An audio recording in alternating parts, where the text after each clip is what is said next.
Welcome to Beaver Institute's Beavers Uncovered webinar series on underexplored beaver topics. Today's virtual panel session was organized by Josh Tabora and Dr. Bonnie Gulas-Wroblewski and the Beaver Institute. This webinar series is born out of the Communications Beaver Working Group, who right now is diligently and creatively expanding and thinking about our programming for next spring. So I'm very excited at some of the ideas that are percolating. So stay tuned. We're really going to lean into that underexplored portion of our mission there. A little bit about our organization, the Beaver Institute. We are a national nonprofit providing the tools and skills for climate resilient communities to coexist alongside beavers and the bountiful ecological and economic services they provide. We are here to steward the embrace of beavers across the landscape through our programs and resources. This webinar series, along with our Beaver Corps wetland professional training, are an integral part of our strategy to educate the general public and expand beaver consciousness and beaver-human coexistence across North America. This webinar series in particular looks to weave disparate experiences in Beaverland, gathering us in a virtual imaginarium of possibility and opportunity. And for those interested in Beaver Corps, our wetland professional training program, you can go to our website and learn all about it. We're taking new students all the time, and it's a pretty amazing program that we are so pleased to be able to house and offer. Jumping right into it, I'm going to introduce you to our wonderful panelists who are here today. Scott Beckerman is the Illinois State Director for the USDA-APHIS-Wildlife Services and a past president of the Wildlife Society. Also representing the Midwest region is Arnie Groehler. He comes to us from Wisconsin, where he serves as the president of the Wisconsin Trappers Association. Moving to the Southeast, Colleen Olfenbuttel is North Carolina Wildlife Resources Commission's Black Bear and Furbearer Biologist and is chair of the Wildlife Damage Management Working Groups of the Wildlife Society. So we got a lot of folks here representing the Wildlife Society. Last but far from least is Josh Tabora, who co-coordinated this panel discussion. This really came out of an ongoing dialogue between Josh, Bonnie, and myself, and it's just so great to be able to have a co-curator who really allowed us to identify and specify our intent and what we wanted to bring here today. Josh is a fur bearer biologist with the Maryland Department of Natural Resources and an active member of the National Beaver Management Working Group.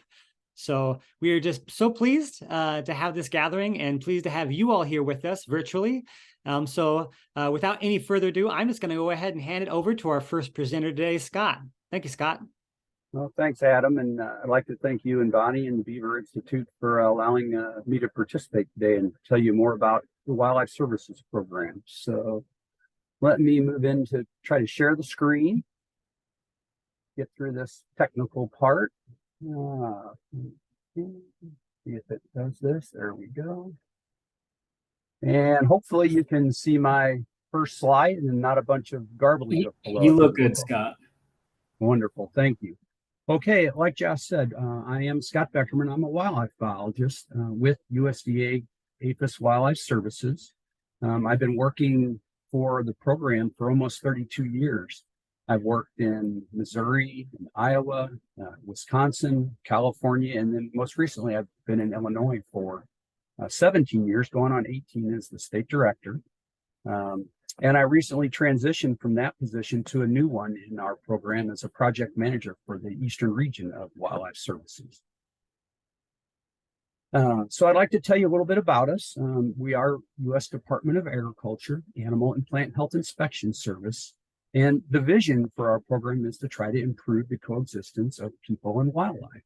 And we do that by implementing our mission, which is providing federal leadership and expertise to resolve wildlife conflicts so that people and wildlife can coexist. And I'm sure everybody here today, you probably participate in a number of these webinars.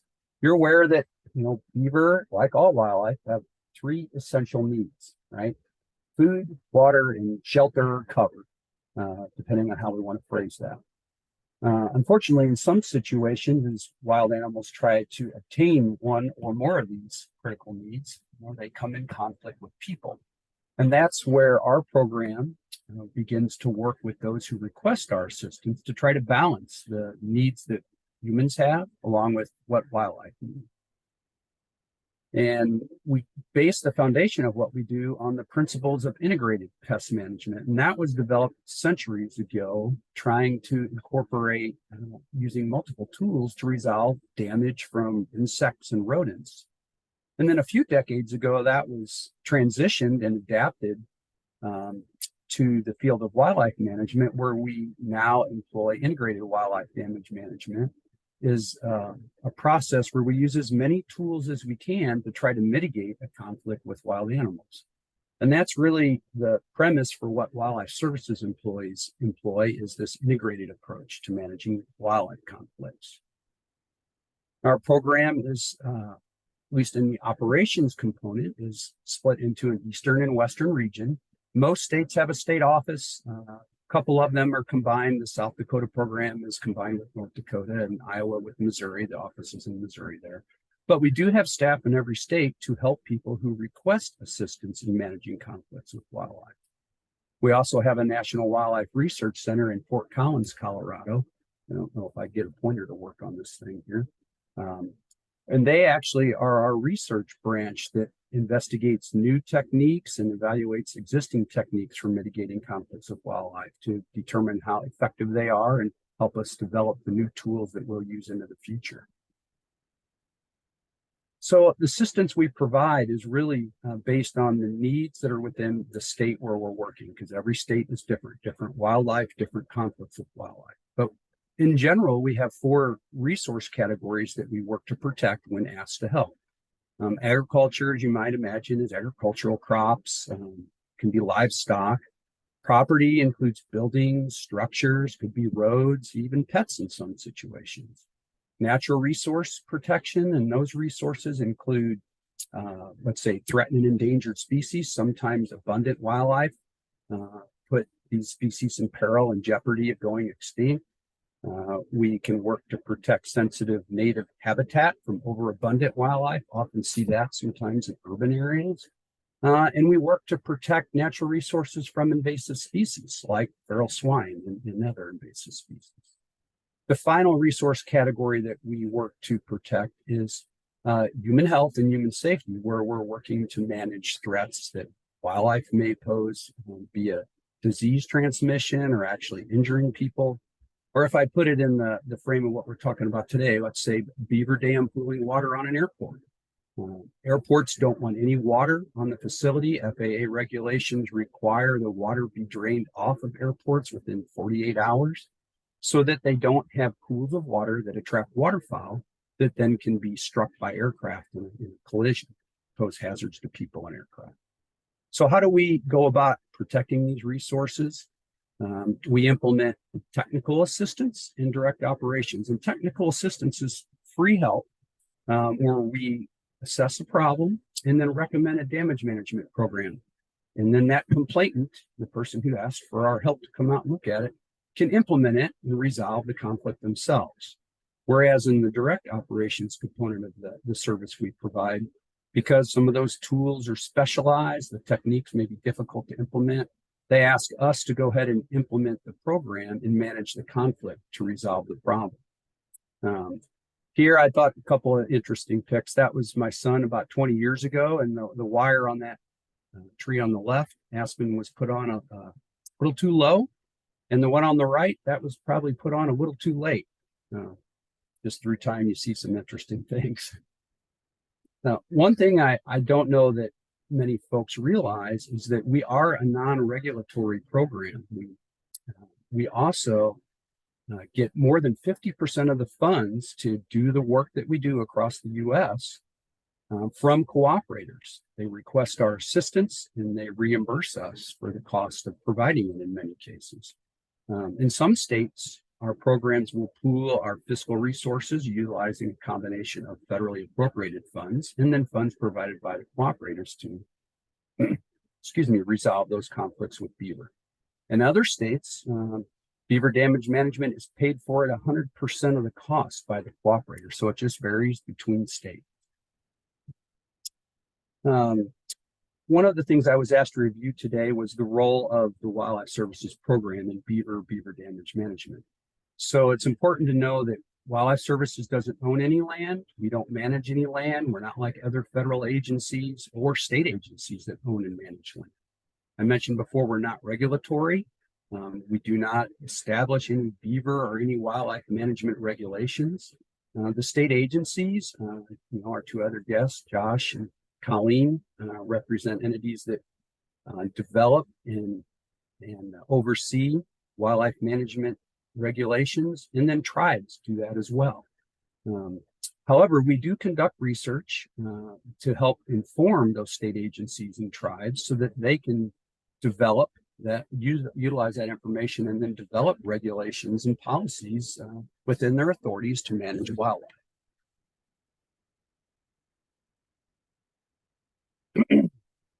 Excuse me. So again, I mentioned we assist landowners and land managers who request our help in mitigating conflicts with beaver. But one important note to that is recently Congress provided us some additional funds to implement non-lethal damage management techniques to manage conflicts with wildlife. And we refer to that as our non-lethal initiative. We are using some of these funds to manage conflicts with beaver. We're supporting research with our collaborators in Michigan, looking at the impacts of flow control devices on beaver. Are they expanding their home range? Are they spending less time or more time trying to make dams? Are they traveling farther to forage? We want to really understand the ecology of the devices as they're used today. We're also using some of those non-lethal initiative funds to expand our non-lethal work for flow control devices in states like Wisconsin, where we can think that it may be effective to begin to try to install more of those devices. And then in states like Oregon and Washington, we're working with the tribes and state natural resource management agencies and at some locations to relocate beaver to where they historically occurred. But wherever we do work, we're doing the work under authority of permits either issued by the state regulatory agency or the tribe, and we're doing that work in compliance with state regulations. Very important to note that. One other thing is that with the help of these non-lethal funds from this the non-lethal initiative funds, we're really beginning to embrace non-lethal tools for beaver management in more locations where we feel it's likely to be effective. All right, so beaver conflicts. You have to understand that it's not just related to flooding. I think we've covered that enough here in some of the other panel sessions, webinars that we've had. It's not just flooding ag crops. We have to recognize that sometimes the damage might be girdling trees, felling trees, foraging on sensitive vegetation, urban and suburban areas in some cases. I've seen them foraging on ag crops themselves. Burrowing can be along the shoreline at the edge of the water, undermining pond dams and levees like you see here in this photo. So we really have to focus on trying to achieve the goals of the cooperator who's requesting assistance when we work to mitigate these conflicts. Flow control devices, everybody knows they're not new. They've been around for over a century. And they can certainly resolve some conflicts we have with too much water being retained. But then again, they might not have any impact on the other conflicts, like some of the ones I showed about the damage to the levees. One thing that we've talked about in the past on some of these webinars is the fact that we need relief in the landscape for flow control devices to work. The water's got to have somewhere to go. They don't function well if it's a very flat environment, if there's a significant amount of silt and sand that's input into that watershed, that stream system, or even in cases where there's dramatic fluctuations in water levels, like the states that endure frequent hurricanes. And then we also have to remember that in some of these riparian corridors, the flow control devices can be a barrier to certain species of fish. Some of our watersheds, we have fish be able to move upstream and downstream in the summer and winter to obtain the water at the temperature they need, while in other regions of the country, beaver ponds can benefit species of fish. We've got to acknowledge that. And so to kind of wrap up my presentation here, managing conflicts with beaver is very complex. And we really need to tailor the management actions at the site to the conflicts that are occurring and the goals that the cooperator has. And I hope everybody recognizes the complexity of this situation in the fact that when we're helping people mitigate conflicts with wildlife, we really have to focus on using tools that are legal. They have to be tools that will be effective to try to stop that damage, and they have to be economically feasible. And with that, should be able to wrap things up. Thank you, Adam. Thank you, Scott. Thank you very much. We're gonna now pivot over to Arnie, and we're gonna be sharing your presentation here, Arnie. So we'll hold for a second for technicals to make sure we got this correct and our that the presentation is shared.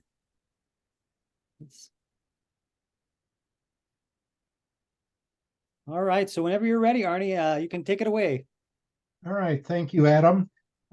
First, I'd like to state I'm Arnie Groehler. I reside in southern Wisconsin. I am a trapper, and more specifically, a beaver trapper. I also do animal damage control. I've been trapping now for, I believe this is my 55th year. Trapping is something I do basically year-round. When I first started, ironically, it wasn't to trap fur-bearing animals. There at one time was a bounty in Wisconsin for chicken hawks, of all things. I got my start by being a chicken hawk trapper. I'm probably one of the few that are left, I guess. So anyhow, been doing this for a long time and hope to continue to do it for many years to come. And it's been an enjoyable pastime and occupation. The first slide I would basically like to touch on is our link to the beaver. From the days of the very first frontier explorers to present day trappers, we have always had a direct connection with beavers. They are one of our favorite animals to seek out. Their fur and byproducts have sustained us. Seeking out colonies of beavers to trap is why much of North America was explored in the first place. Many cities first appeared as fur depots. So we all basically have a connection to the beaver one way or another, and especially trappers. Next slide. Beaver populations throughout this country are at an all-time high. Much credit for this goes to our wildlife professionals who have developed management plans which allowed for the expansion of this species. This has not always been the case. When I first started trapping, there were no beavers in southern Wisconsin. They were considered a northern Wisconsin animal. It was felt we did not have the habitat to support beavers. And it wasn't until 1975 that the first beaver appeared in a stream next to where I reside.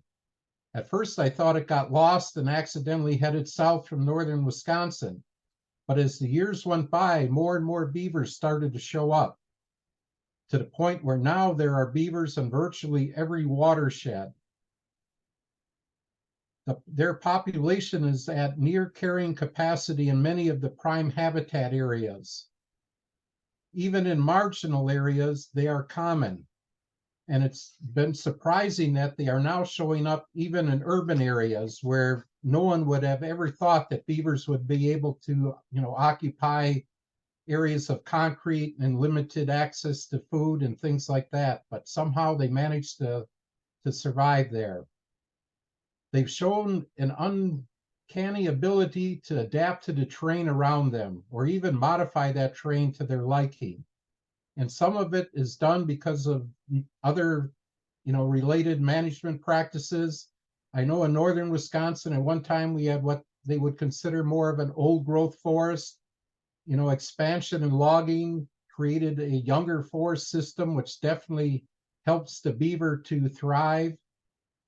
The fact that beavers have a rather unique dispersal system, the mother or matriarch beaver in the spring of the year drives out what we call the 2-year-olds, and they go all over watersheds looking for new territories, looking for mates. And as a result, they have a unique way to kind of find every nook and cranny of possible habitat. And that really works to their advantage. And then the fact that they can adapt to just basically any type of terrain. We're seeing beavers in cornfields. They'll make their dams out of corn stalks. I had one last week. It made its dam out of Phragmites, an invasive plant. It seems they use whatever is around them to kind of, make the environment that they're looking for. Next slide. Unfortunately, when beavers show up in an area, they often cause conflicts with people. As a result, they can quickly wear out their welcome. And as previous presenters showed, flooded farm fields, plug culverts, washed out roads, favorite trees cut down. These are all some of the things that cause beavers to kind of wear out their welcome with property owners. And as a result, I usually get the call where I, as a trapper, and it's usually what I call, we have an animal emergency. Some beavers have showed up. They're cutting down my favorite trees. How quickly can you get out here? And they want the beavers removed. And as I show on my slide, a lot of people don't give a thought to relocating beavers, to working with them, to coexisting with them. 90% of the calls I get, they want them removed and want them removed as fast as they can be trapped. There's also a segment of people that they had beavers for a while. They liked them at first until they started to cause problems, and then they needed to be removed. And sometimes those people don't want all of them removed. They'll want part of the colony removed, but they want to just kind of reduce the number of problems. And then there's always folks that are happy to have them around. And there was a time 20 years ago, I wouldn't find very few people like that. But as the years have gone by, more and more people are starting to like to have them on their property. But again, it's a very small number. Next slide. There's two distinct different approaches to trapping. When they cause problems, just as the slide shows, we have to go in and kind of mitigate that the damage that they're doing. And it isn't always, with the damming and girdling of trees. Lately, one of the biggest items is burrowing in shorelines on lakes and things like that, to the point where someone's shoreline actually collapsed from the bank dam giving way. So as a result, we see all sorts of damage. And everybody's got a different threshold for the type of damage that they're willing to incur. But property owners in general, they're very sensitive about what beavers can do. And again, as a result, I often get a call not to relocate, but to eliminate them. Next slide. All right. We basically have two distinctly different approaches to trapping. First, there's what we refer to as recreational trapping. This is primarily done on public areas, national forests, or places we want beavers to remain. We just take out a few beavers each year, leaving a residual population. Again, we don't want to take them all. We just want to kind of keep their numbers in check, basically to manage them. The second type of trapping is animal damage control, which involves removing all of the beavers. Property owners usually do not want us to leave any. They want all the beavers gone, and they hope that the damage will stop if we remove them. So again, 90% of the calls I'm going to get are basically to remove the beavers, and it's usually done in a lethal manner, not in a relocation manner. Next slide. All right, whether we live trap the beavers or remove them deceased, many times comes down to what I call a cost factor. The property owner does not want to pay a lot of money for relocating them. There are other reasons as well. Every now and then I'll get property owners that they'll say, I wouldn't mind removing them, relocating them, but I don't want this problem beaver to start trouble in the areas where he's going to be relocated. Then there's always the possibility of spreading diseases. Some people are worried that if a beaver has tularemia or some other type of disease, that can lead to other beavers catching the disease in a new area and not working out well. Then there's also the thought that beavers don't always get along well. So if I relocate a beaver where there's an established colony, the resident beavers don't automatically take that new beaver in. A lot of times that they will drive that beaver out, and then the beaver is kind of looking for a new territory of their own, and doesn't always end well. One thing to always consider, you got to have a suitable location to relocate the beavers. Far too often I see people that will, get them in a live trap and then they'll just take them out to the nearest river area like that. A lot of states have laws against this. Some states have laws that if I capture a beaver doing animal damage control, they have to be euthanized on the spot. So there are legal ramifications that dictate what I can do as far as whether it's lethal trapping or relocation or how I'm going to remove the beaver from the area. Next slide. Water flow devices. Again, they work well, but they don't always work forever. And there's some property owners who might be willing to try water flow devices. Again, it often comes down to cost. Many of these people, can, especially farmers, cannot afford to have the most effective devices installed. So by default, they're removed by lethal means. I've seen some where real good devices are put in, but unfortunately, things like spring floods come in, silt them in, sometimes even completely wash them out. And beavers are really good at plugging up stuff. Even the very best designs, sometimes if they really want to plug it up bad enough, they will find a way. Or what they'll do, they'll go downstream a little bit and build a new dam and flood the whole area and basically cover your device. So even if you do got a real good design and it works initially, it doesn't mean years going by, it's going to be the case. If they work, great. If they don't, sometimes you got to go to plan B. So again, not always the cure-all for mitigating problems with beavers. Next slide. We as trappers try to utilize every part of the animal we capture. The beaver is an excellent example of this. Every part of the animal is utilized. Beaver products are becoming more popular every year, especially in the pet food industry. Wild game formulas are a real hot item right now, and that's in addition to all the more common uses for beaver. The fur obviously is used for fur garments and things like that. One hot item right now is the beaver underwool used to make hats, Stetson hats, fedora hats. The hatter industry is looking for all sorts of beaver right now. Beaver meat is a popular wild game item with sportsmen and other people. I get a lot of calls for people that want to try it. And again, the pet food industry, a lot of people aren't aware that castor glands, the two glands on the base of the tail of the beaver, primary item in the perfume industry. It's also used as a food additive and food flavoring. The beaver tail is used similar to like an alligator hide for wallets, boots, belts, other leather applications. Every year they seem to come up with a new application for our beaver.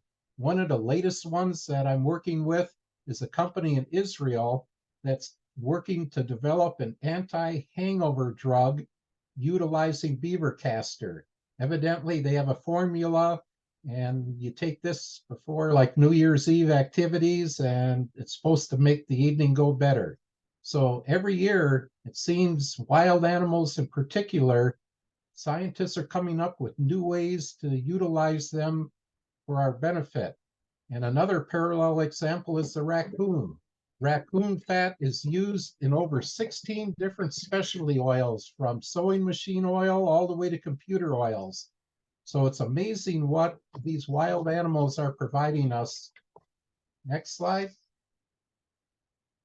Public perception and going forward.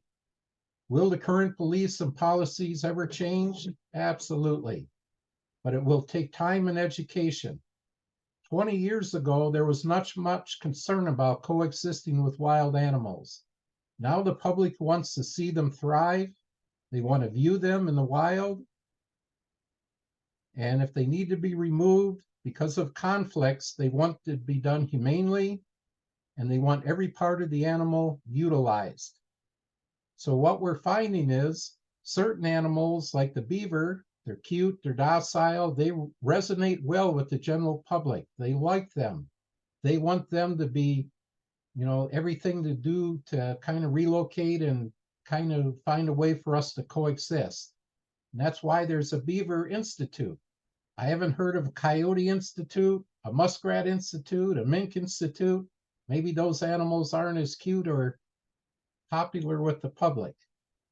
There's also the perception that can change over time. When I first started trapping, critters and varmints were out there and no one really cared how you remove them from the landscape. That has changed. Chicken hawks are now protected raptors, and that's a prime example of how things can change over the years. Also lately, I'm hearing this term, you're not going to hurt the little guy, are you? I'll catch a raccoon in a cage trap that was causing trouble, and the people look at them and they say, well, just take them somewhere else, relocate them, but don't hurt them. That seems to be a common trend now, as the public really likes to see the animal be relocated if it's possible. Beaver ponds are being viewed in a different light. At one time, they were just swamps. Now they have a value for water retention, for wildlife habitat. They're being viewed as a new benefit, and I see that increasing going forward. And then there's always the adage that, beavers are bad for trout streams. They don't coexist. If you got a trout stream, you can't have any beavers on it. Well, a lot of research is taking place right now that maybe beavers aren't as bad as we thought. Maybe it's good to have a few on a trout stream. So they're doing research on that, and I predict the day will come when that policy might change. But any of these changes in perception or policy, they're going to take time and education. And right today, the public isn't quite at that point. But 20 years from now, very good chance that it will be. Next slide. The one thing that we can all agree upon is that we want beavers to thrive and always be on the landscape. We as trappers, and even the people that would never, ever consider setting a trap, we all agree on that. And that's the key going forward. Find those areas where we agree on, work out, the conflict issue, find ways to resolve differences. And I think we will find a way for beavers to thrive, trappers to do our role, to manage the animals. And the best way to do this is to make sure that beavers are always managed. Regulated trapping is an important part of that management. And when there are conflicts, some beavers will have to be removed. That's going to be inevitable.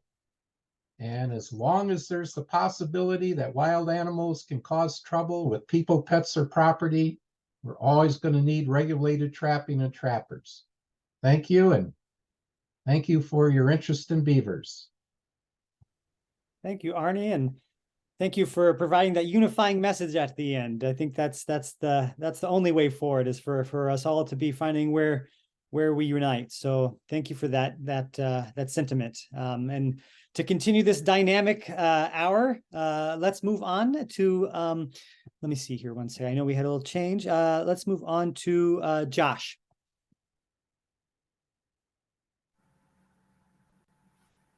All right.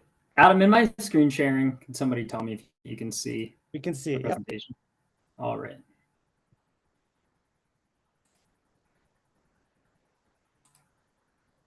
All right, everyone. Thanks so much for having me. My name's Josh Tabora. I want to thank Arnie for going before me and kind of filling us in on the role of trappers, beaver management, and thank Adam and Bonnie for having me.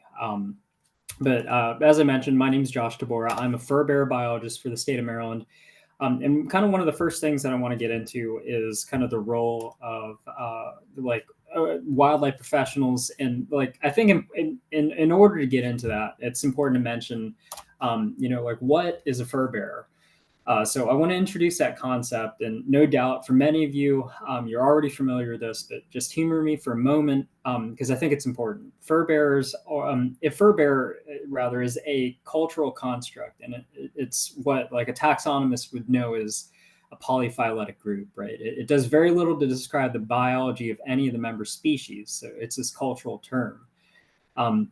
The component that unites fur bearers is that they're all roughly medium-sized mammals that have valuable hides. They're often polarizing, and definitely our subject today isn't any exception. beavers are regarded by a lot of people, and it's fairly irrefutable as these ecological linchpins, environmentally transformative. For people like Arnie and myself, I'm a beaver trapper as well. Beavers can represent like a valuable quarry that is something to be managed but sustained on the landscape. And still for others, beavers may only represent something like a scourge or a pest species. So fur-bearer biologists like myself, like Colleen, and I saw a couple others on the call today, are often in the position of arbitrating and contextualizing the role of these species in our culture, and that's what we're talking about here today, right? So both Scott and Arnie have mentioned this concept already, so I won't get too deep into it, but I do think it is worth mentioning that there's a difference between this biological carrying capacity, which is a little bit more objective, and a cultural carrying capacity, right? So we all know biotic systems have carrying capacities based upon space and available resources for any given species. But when you add humans to any environment, you're also adding a cultural tolerance component. So one of the roles that wildlife managers pay careful attention to is, these social tolerance levels, and management objectives are often constructed to create like a well-rounded approach that kind of serves multiple ends and maintains harmony between an area's human and wildlife inhabitants. Biologists and educators, also have the ability to change cultural carrying capacity over time, like Arnie was saying, through the use of policies, educational programs, or incentives. So just like a habitat manager can manipulate the habitat, create like a higher quality habitat, and thus increase the biological carrying capacity, you also have the ability to increase cultural carrying capacity through outreach and education.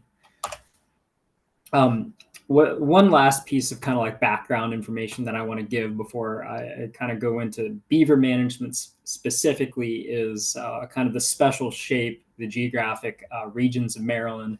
I won't spend a ton of time on this, but to the far left here, if you see my cursor, this brown and red is the Appalachian Plateau and the Ridge and Valley, respectively. There's some water on here, but mainly everything feeds the Potomac River.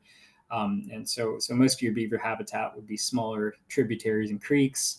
However, once you get into the eastern part of Maryland, you're into the Piedmont in the blue, and then in the green and the yellow, you have the eastern and western coastal plain on either side of the Chesapeake Bay. Which, of course, we can't talk about the geography of Maryland without talking about the Chesapeake Bay, right? It's the largest estuarine system in the country with a 64,000 square mile watershed that's composed of parts of 6 different states. So Maryland has a kind of a unique amount of shoreline, a lot of estuarine environment, and a lot of aquatic habitat for those species that depend on it, like beaver. One last thing that I want to point out about Maryland's geography is the human component, right? We're talking about intersection a lot, but it's really important, especially in a place like Maryland, surrounding the nation's capital. So if you'll remember, most of the aquatic habitats are in this eastern and western coastal plain, and then in the center of Maryland. You can see here it's really densely settled with a lot of medium to small size cities, a couple larger ones. So we have Baltimore, Annapolis, and then Washington, D.C. right here. So most of the people in the state of Maryland are in a handful of counties, and they have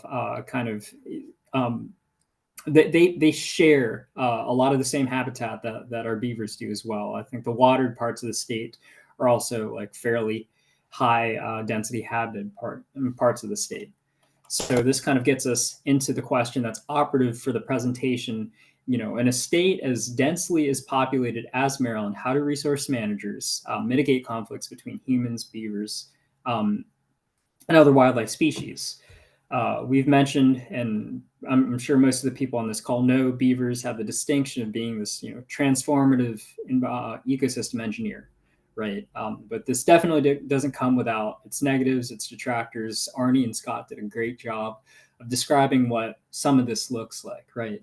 So in order for these beavers to perform these ecosystem services, like slowing the time of concentration in our watersheds, increasing groundwater recharge, and providing habitat to other species, they need to first amass all this woody vegetation by cutting down adjacent trees, moving mud around.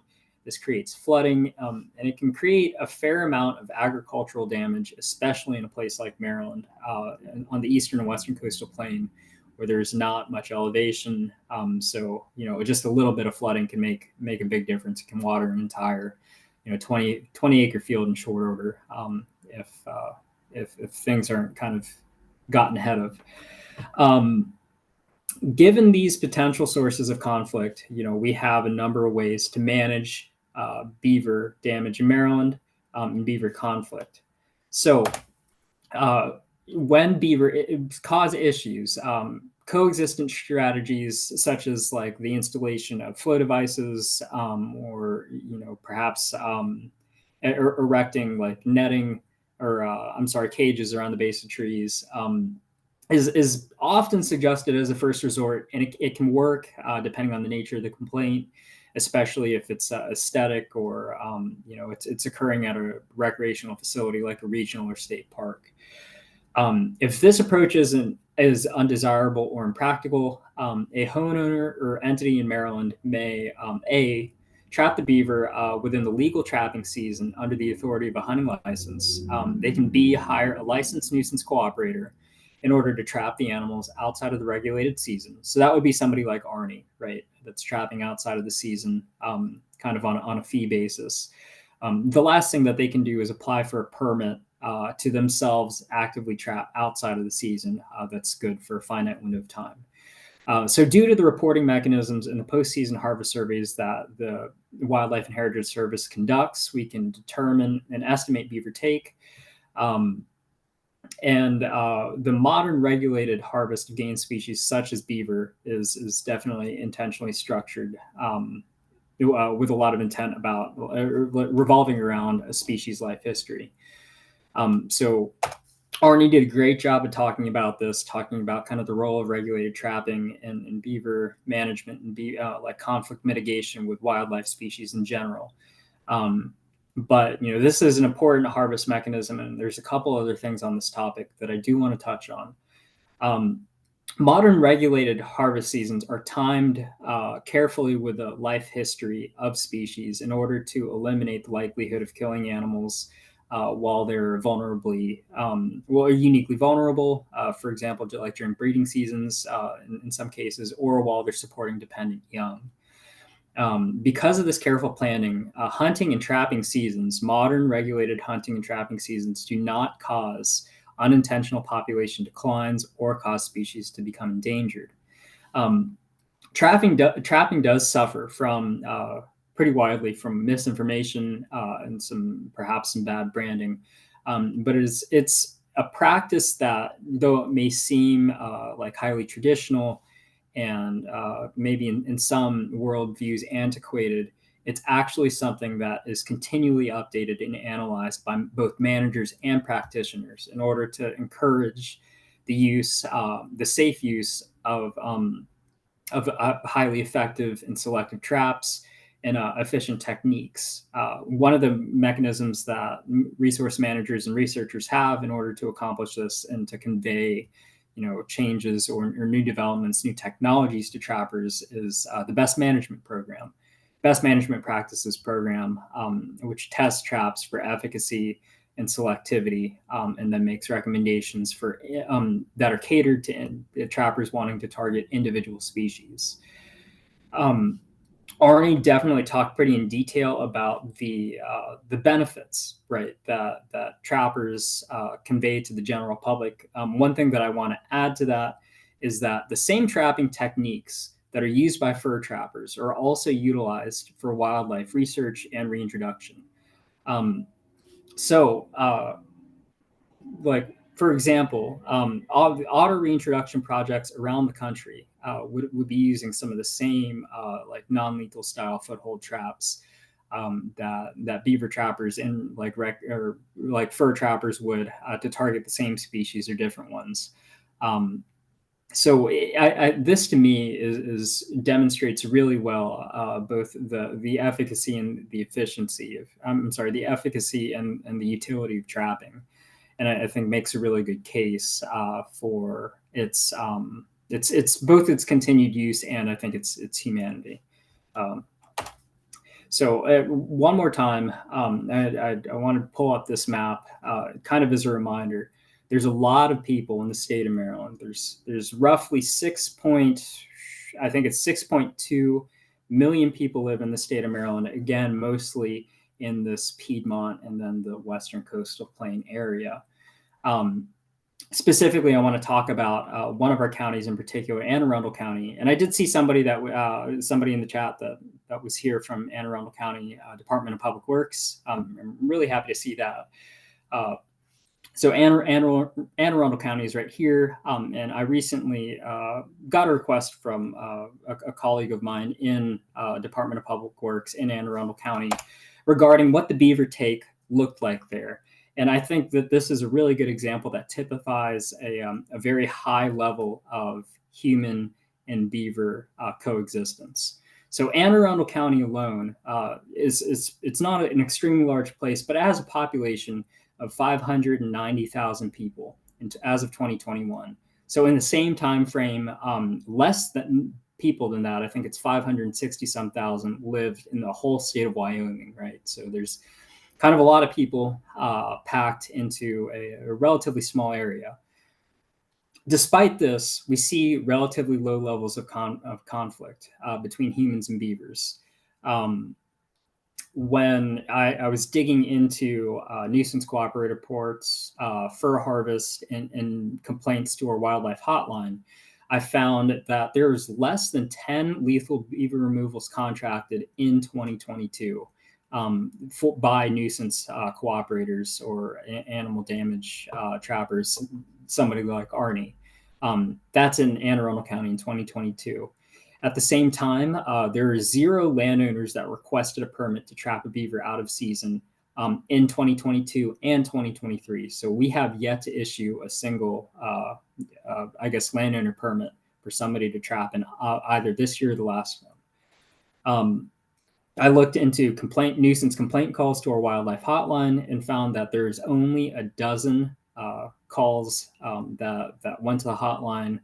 A handful of them were referred to nuisance cooperators. There's 12 complaint calls specifically implicating beavers that went to the wildlife hotline in 2023. Of those, a handful were referred to cooperators, but it's likely that the lethal beaver removal through NUCOs didn't change significantly between 2022 or 2023. I show all this to say that I think that you have a number of things coalescing here, right? You have Department of Public Works being very, very forward thinking and very progressive in the way that they deal with beavers and infrastructure, so demonstrating a high level of tolerance. If anybody has time, Anne Arundel County state government Anne Arundel County government has an excellent page on living with beavers on their website. So you have high levels of social tolerance from the government. You have educational resources. You have concurrent hunting and trapping seasons, so trapping seasons specifically for beaver, that are helping to maintain the population carrying capacity. But I think all of these things confluence together to demonstrate this concept of cultural carrying capacity. Now, when you drive through Anne Arundel County, it's very possible and highly likely to see beaver sign, beaver lodges, in pretty much not every ditch, but pretty much every stormwater holding facility, roadside ponds. Beavers are highly visible, highly common in this county. So are people, but with high populations of both. In this instance, you also see low levels of conflict. So kind of to piggyback on what both Arnie and Scott talked about before, I think that in some areas of the country, you do start to see shifts towards higher level social tolerance translating to low conflict and even higher beaver densities adjacent to people without conflicts. So with that, I could wrap up my presentation and turn it over to Colleen, who's going to expand more on what we've all been talking about. But thanks so much. All right. Let me share my screen and I appreciate the audience listening to all of us. I know it's a lot of information to take in, but we felt it would also maybe help the audience key into really specific questions they might have that we might not have covered, as well as maybe through hearing from each of us, identify questions if there's a specific topic within each presentation you want to explore more. But I'll be talking about beaver restoration and management in North Carolina. I'm going to skim through some of my slides because they kind of cover topics that were previously discussed by Arnie and Scott, Josh, which was great. Kind of shows how synergistic things are between all the agencies and individuals. But before I talk about beavers in North Carolina, I think it's important to kind of point out where we came from, and Arnie touched on this. In North Carolina in particular, we saw that beavers were well established in our state, and we know this because back in 1709, an early explorer of both North and South Carolina, John Lawson, produced a book about it. This was, I think it was the first account of the natural history of our state. And he spent 2 months traveling North and South Carolina along trading paths, interacting with what ended up being 20 distinct Native American tribes. And he documented the natural history he encountered during that time. And through that account, through this book, which has been republished many, many times, we kind of saw how beavers were being used historically. One, they were being used as food by both Native Americans and the early European settlers. He talked about how the tail was considered choice food, how the flesh was often referred to as sweet food. We saw that the beaver also, in addition to providing food, provided important clothing, especially for the Native Americans with their dresses and coats. The European settlers remarked how warm beaver is, and anybody that knows beaver and how thick that fur is, how dense that fur is, can remark about how warm beavers are. And even the leather of the beaver, one thing is they made shoes out of them and gloves because they lasted so long. So really important source for food and clothing for Native Americans and the European settlers. And it's because of this that beavers were also a pretty important part of the economy into the 1800s. We saw that beavers pretty much built this country. So this country owes a lot of gratitude and debt to the beaver species. What we saw is the early beaver trade from North America to Europe was comprised of beavers. And what we saw is the Native Americans would trade beaver pelts with the Europeans for various European goods. And as a result, the colonists traveled up and down the eastern seaboard of the United States to trade with the Native Americans. Unfortunately, back then, state wildlife agencies like mine did not exist. So there's no regulatory authority back then. So the take of beaver was unregulated. First, we saw high demand for beaver cause them to start locally eradicated in many areas of the U.S. We saw that, after trade occurred with Native Americans, that suddenly you started to see white trappers also participate in the beaver trade.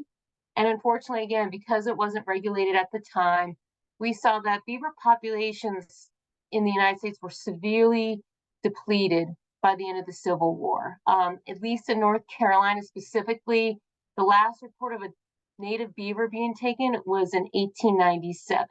And you can see I've cited the resource. Encourage you to look at this book because it really goes into how this country was created and the important role that beavers had. So that's kind of the background where we started. And then some things started to change. Beavers were eradicated. A lot of other wildlife species were unfortunately either in low populations or also locally eradicated. But then we started to see things change, especially starting around the 1900s, the 1930s, and that is the creation of state wildlife agencies, including my agency. And, you know, Josh touched on it, but the mission of most of the state wildlife agencies is to restore, maintain, and conserve native wildlife populations, while also having to consider the needs and interests of its citizens. You know, I think an important thing that we try to do is try to ensure that wildlife continues to be valued by the public, because if the public values the wildlife, they'll want to maintain it on the landscape. And that's something we work hard to do. You know, state wildlife agencies are for the most part, with the exception of a few wildlife species, we are the ones responsible for the wildlife resource. And we do this through regulations we pass, through state laws, and through enforcement of those regulations and laws through our wildlife enforcement divisions that exist in all state agencies. Our funding source mainly comes from three main sources, and that is one called the Pittman-Robertson Act, which is a federal excise tax on ammunition and firearms. That's been funding state wildlife agencies since the 1930s and continues to comprise one of the largest funding sources for all our wildlife agencies. We also get funding from the sale of license sales as well as registration of vessels such as kayaks, canoes, boats, and then appropriations. For example, in North Carolina, some of our funding does come from the North Carolina General Assembly, who will appropriate a certain amount of money to our agency. Those are our three main sources of funding, and that's pretty similar across all agencies. So our state agency was created. State agencies were created across the United States. You know, we were told, all right, you're responsible for conserving and restoring and managing wildlife, and you're responsible for enforcing the laws and regulations that pertain to wildlife. So what does that mean for beavers? Well, it allowed us to work on restoration efforts. And so 40 years after beavers were extirpated in North Carolina, we started restoration efforts. And it started in 1938 when 30 beavers were released into North Carolina, into what we call our Piedmont region, central North Carolina. And these beavers actually came from Pennsylvania. Guess what? Guess where Pennsylvania got their beavers? They have also had beavers eradicated, unfortunately. And so they were able to restore beavers thanks to getting beavers from Wisconsin. So we quickly saw that those restoration efforts were successful. In 1953, from those 30 beavers released, we estimated we had about 1,000 beavers in 7 counties. So let's fast forward. Beavers, as well as other wildlife, are a conservation success story. You know, they join river otters, bobcats, black bears, deer, wild turkey. I'm forgetting a lot of other species that have been restored in the states to their historic range. Beavers join them. Presently in North Carolina, as Josh mentioned, beavers are classified as a fur bearer. We estimate that we have over 1 million beavers and they're established statewide. So beavers really made a comeback. But there's a but. It's a success story. But as with every success story, sometimes there's some caveats. And the caveat here is that in the interim, from when beavers were eradicated to when we restored them statewide, the landscape in North Carolina, but most of the eastern states, has changed tremendously. You know, North Carolina in particular is one of the fastest growing states in the country. I wish it weren't. You know, most of us wildlife folks, we love wildlife habitat, green spaces, open area, and we're just seeing that important and critical wildlife habitat decline every year due to rapid human development. But it's the reality. I guess, you know, humans need a place to live too. So this is the landscape we now see over 1 million beavers live on. And with that, we do see conflicts. And I'm not going to go over the specifics that's been previously covered by the prior speakers, but same as what's been mentioned, we do see damage to forestry and agricultural crops as well as equipment. We see that in North Carolina specifically, we can see millions of dollars in forestry and crop loss due to beaver flooding and direct beaver chewing. We see tremendous damage to infrastructure. The dams that these beavers built can obstruct bridges and culverts and pond drains. They can cause erosion damage to these structures and weaken the roadbed or the train tracks. We've also seen flooding caused by beaver dams that threaten septic system, water treatment plants, and even homes. And you see some of these pictures here in North Carolina of that damage. We also see that beavers, they're known as being incredible ecosystem engineers. Lots of benefits to that. But sometimes the alteration of that habitat is not beneficial for all species. One, sometimes, as previously mentioned, they'll girdle pretty important mass-producing trees that provide an important resource for a diversity of wildlife species, and they can impact stream flow. Sometimes we see beaver activity and their dams associated with can have benefits to fisheries and to trout species. But it depends. Sometimes we actually see the opposite, that the obstructions created by beavers, depending on the size of that dam, the extent of it, where it's located, the stream itself, such as the flow and water temperatures and all of that, that those dams can actually impede migrating fish, can cause, basically that obstruction can impact fish passage for miles of the stream, can disrupt the gravel stream bottom that's needed for spawning, can decrease stream flow, which causes lower oxygen levels. So it really depends, and it's pretty site specific. However, as already been mentioned, we also recognize the benefits that beavers can bring to the ecosystem. A lot of the state wildlife agencies, including North Carolina, we've been promoting the benefits since the 1930s. Back in the 1930s, when we started to restore beavers, we needed to emphasize why we were doing it and the benefits that would occur. So since the 1930s, North Carolina has been promoting the benefits. And I think we all know the benefits that beavers provide, as well as, again, it's been previously mentioned, helps slowing erosion, can improve water quality, can recharge the groundwater, especially in years in which drought is occurring. We see that conversely, sometimes the alteration of the habitat can have a lot of benefits for other wildlife species, especially waterfowl, in particular wood ducks. I know in North Carolina, we saw that as beavers expanded across the state, that the quality of the habitat improved and our native wood duck population responded and increased as well. Another benefit we're seeing in North Carolina because of the habitat created by beavers is actually occurring on a military base called Fort Liberty, was previously called Fort Bragg. And there's a research project going on because there's a highly endangered butterfly species, the St. Francis Satry butterfly. It's only found on Fort Liberty, and they have found that that butterfly is benefiting from the beaver flooding occurring on the base. However, of course, that flooding is impacting military exercises and military readiness. So Fort Liberty is working with USDA-APHIS Services to try to figure out how can we balance maintaining beavers on the base, maintaining this butterfly species, but also addressing the flooding that's being caused. Other benefits I've already mentioned can recharge groundwater, can serve as a water source, if it's drought and there's a beaver pond on a farmer's property, they can take advantage of that beaver pond to provide a source of water.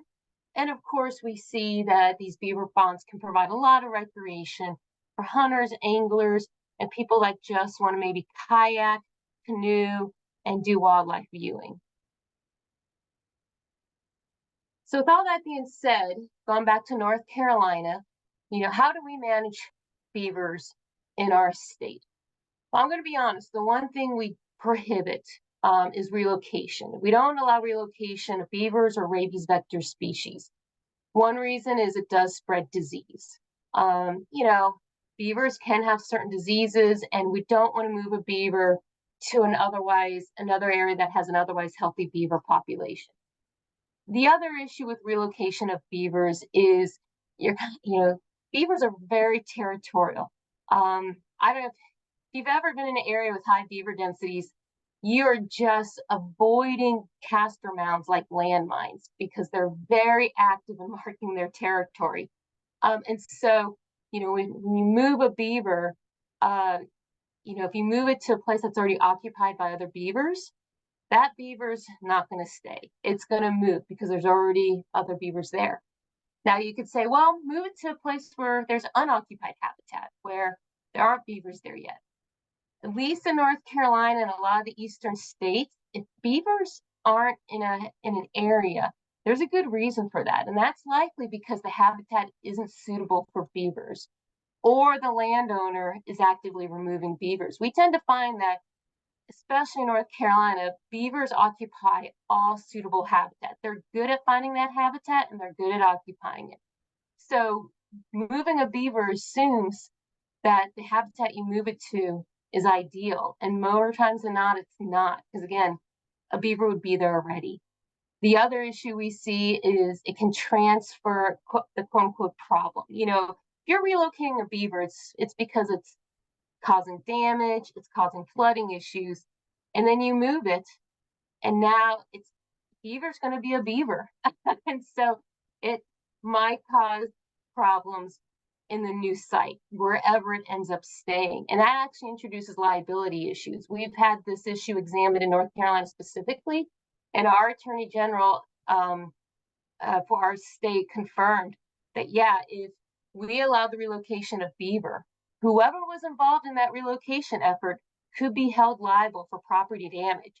So if a landowner wanted beavers relocated and moved it to another landowner's, wherever that beaver ended up, they caused damage, the person that moved it could be sued.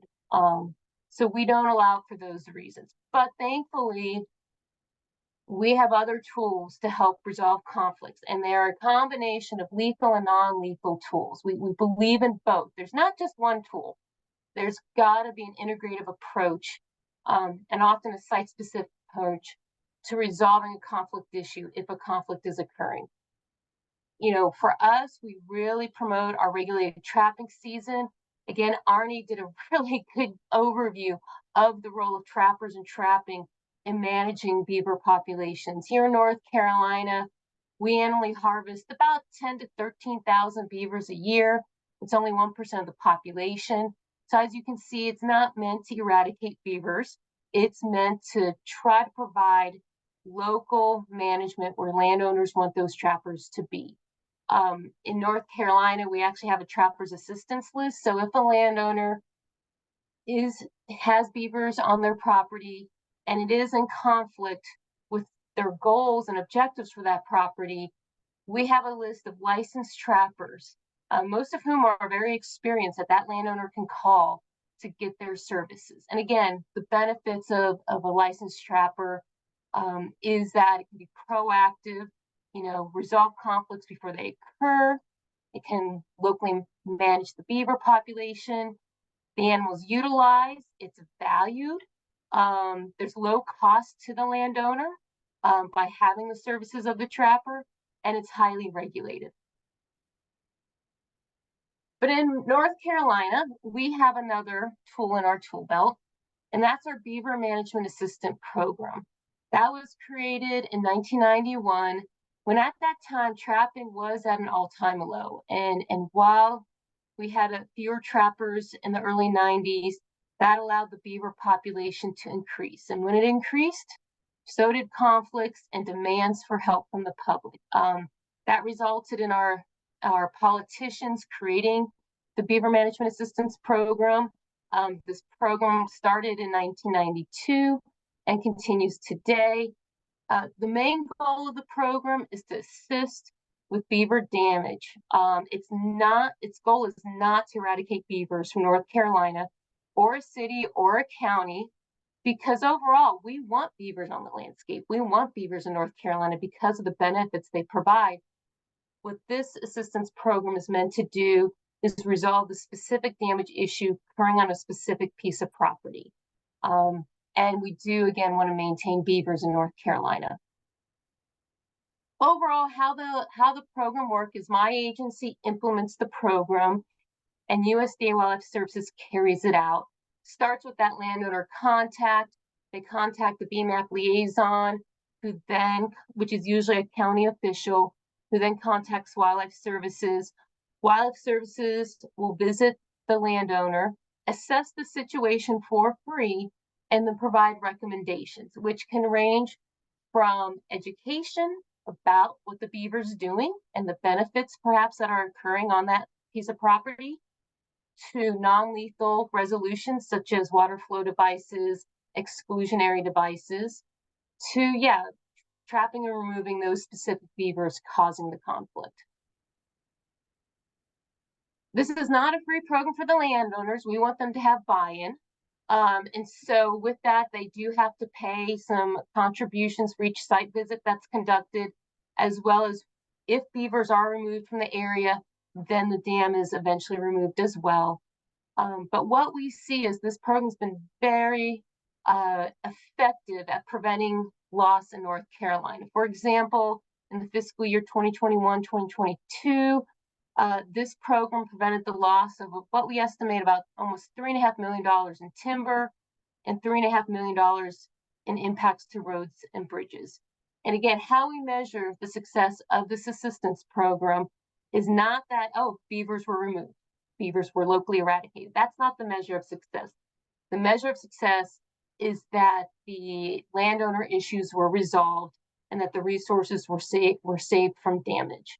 And again, it's a multiple amount of tools, both lethal and non-lethal. And here are just some examples of the work done. Just kind of give you an example of just how good beavers are at modifying the habitat, especially in North Carolina, where unless you get in the mountains, we're a pretty low-lying state, so flooding isn't always a constant issue. Here we see a dam that was built up under a railroad track, causing a lot of issues. That track was about to collapse. So then after removing the beavers, they cleared the dam. Below is forestry, some forestry that, timber, I should say, that a landowner was having flooding. And that's what it looked like after the dam was removed. As I said, beaver management North Carolina, we like to have a lot of tools in our tool belt, and we've been emphasizing non-lethal solutions, again, for decades. Water leveler devices, beaver deceivers, pipe drains, fencing, exclusion. But again, as with trapping, as with our BMAP program, the solutions are site-specific. These are great non-lethal tools, but they don't always work in all environments. They don't always work at all sites. Again, it's site-specific solutions that we need to find. With that, I'm going to end with a few slides about a case study that many of us in the wildlife management side of things are aware of, that I wanted to share with you all today. And I'll try to be quick so we can open the floor to questions. And again, I appreciate your patience. But that case study is one in which we saw an animal, in this case the beaver, being viewed with a lot of value by the public to suddenly being viewed as a pest. If you recall, I said one objective of state wildlife agencies is to make sure that the public continues to value wildlife and want it on the landscape. The future success of wildlife populations, including beavers, but other species, their future success depends on people valuing them and wanting them on the landscape. When wildlife gets viewed as pests, unfortunately it gets treated as such, and it makes it really hard for state wildlife agencies to maintain support for conserving and restoring them.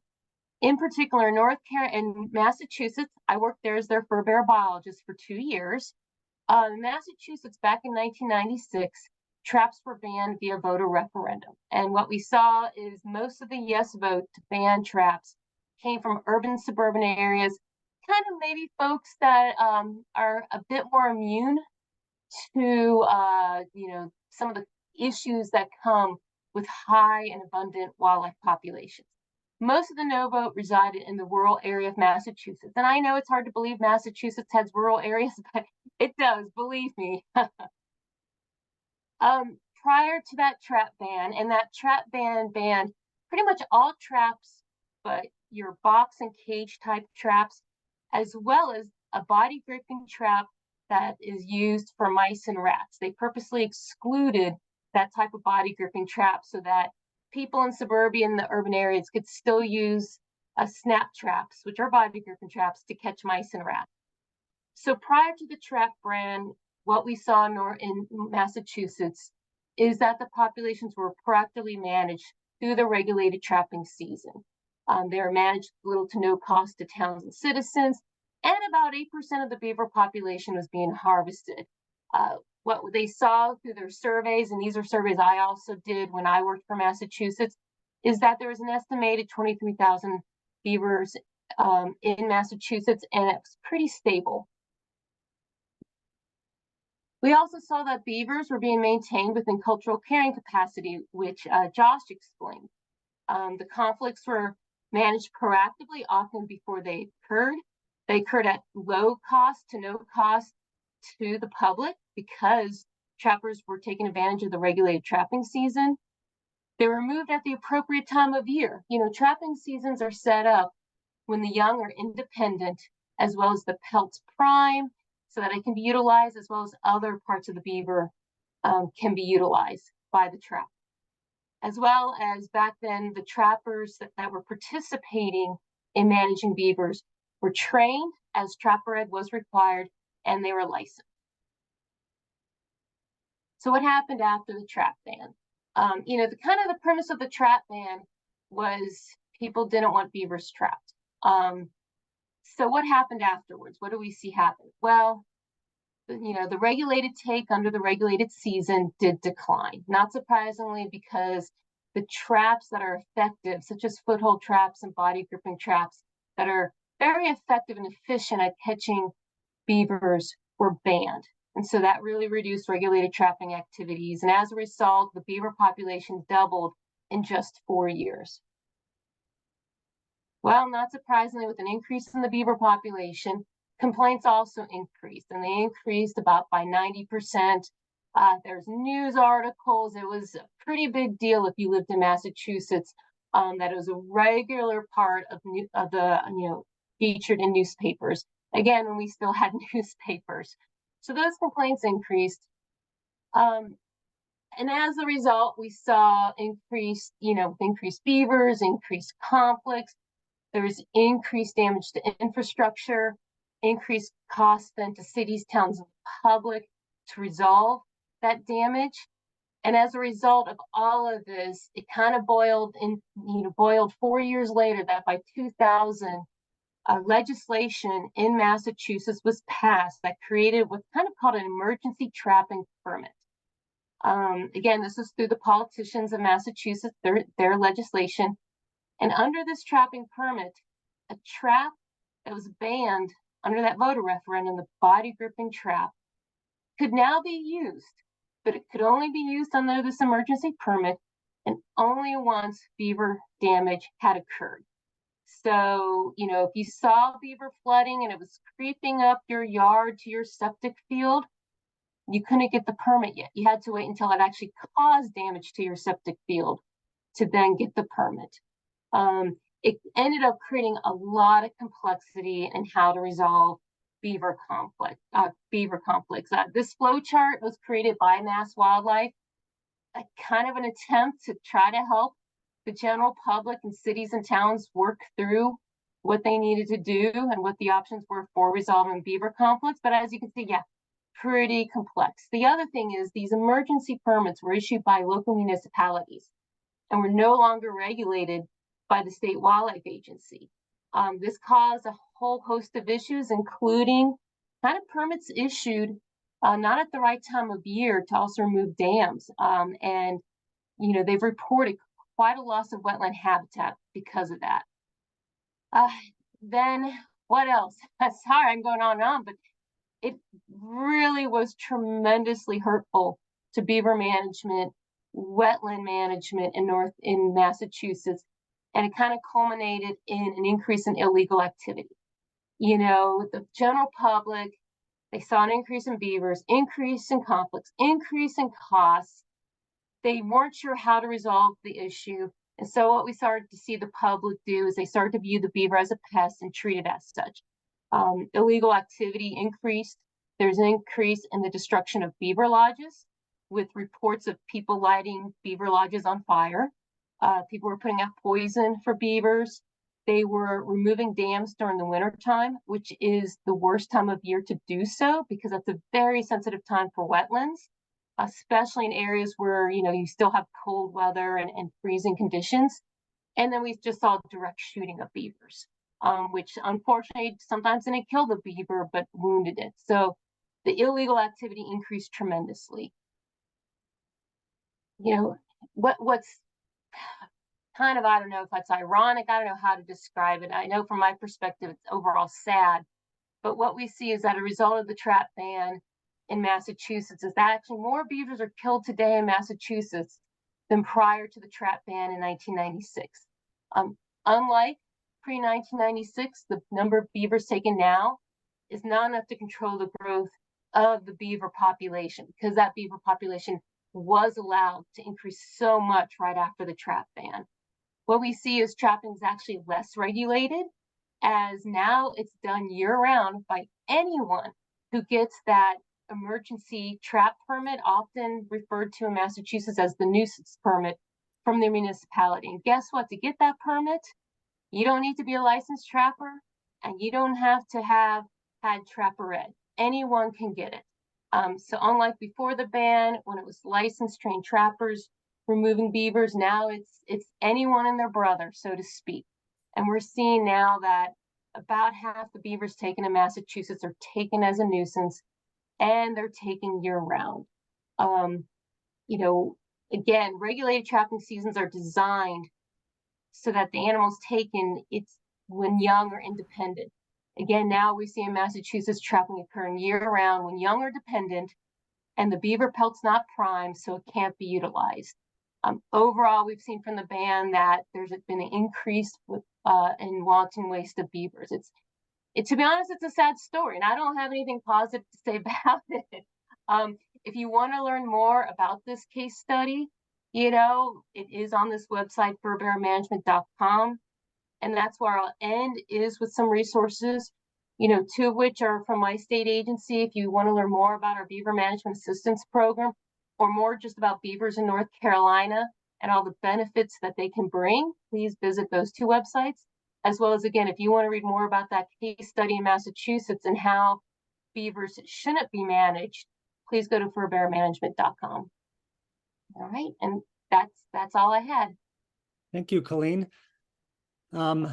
We wanted to have a space for open discussion, but we were supposed to end at 1:15, so apologies for that. So we just want to thank you all for your presence and perspectives. And if you feel comfortable, presenters, if you want to put in the chat your email address, because we had a lot of really good questions that were shared. We just were hoping to have about a half an hour to do that, but so sorry about that. And just want to be able to say that, you know, Beaver Institute intends to continue creating opportunities and spaces for this, for a plurality of voices and experience in relation to beaver-human coexistence. And I encourage everyone to check out our Beaver Core program. As Arnie noted, unless these flow devices are installed professionally, they won't work. And which is why our Keystone program, Beaver Core, is especially crucial in this work. Also, we're going to share a post-webinar survey with you.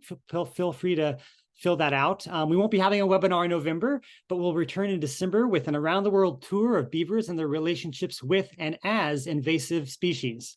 And finally, just for all of you out there and all the work that we do, we'd love to have you know that we take donations. We're a nonprofit, so please feel free to support us. We'll put a link in there as well. And finally, great gratitude for all of the presenters today. I know I learned a lot, and hopefully we can do some sort of follow-up where we can have discussion over these topics. But thank you very much, and have a happy Halloween. Yeah, sorry, thanks. Sorry about that. I thought we had more time. I mixed up the agenda, but I will say, Adam, if you save those chat questions, maybe you can share that with all of us and we can answer them. And there's some mechanism where we can share our answers with all the participants that were on this. Because certainly, yeah, if folks had questions or comments, I don't want them to feel that they didn't have a voice to get that addressed. Right. And we can even, one thing I was thinking perhaps is we could do some follow-up webinar that's just a discussion, and we can have these topics and have folks be able to maybe think a bit more about this webinar and let it sink in. So I'll be in touch about that. Josh, yes. Hey, Adam, I can create an impromptu Google Meet like meeting space if other people want to jump on that. I can be available until like probably around 2:30. So I can put a link to another chat in the space if that's okay with you. That other people could jump off onto from here. I'd hate to lose the momentum, but I totally understand. Like you guys are moderating, so Yeah, like whatever you say goes. Unfortunately, none of our staff would be able to attend just because of our schedules. I'd love for, since we've been a host to this, just to be able to contain that and hold that space, just in case. So, but I do want to follow up with folks. We've got everyone's email who came to this webinar. So once we have a plan of action for a follow-up, we'll let you all know and be able to have a discussion in the future. But again, thank you all for your time, presenters. As I said, I learned a lot, and this is going to go up on our YouTube page in a few days. So maybe there'll be more questions that come out of that as well for future discussion. Cool. Thanks so much, Adam. Thank you. Yeah, thanks everyone. Thanks to all the folks that listened to us go on and on. So thank you.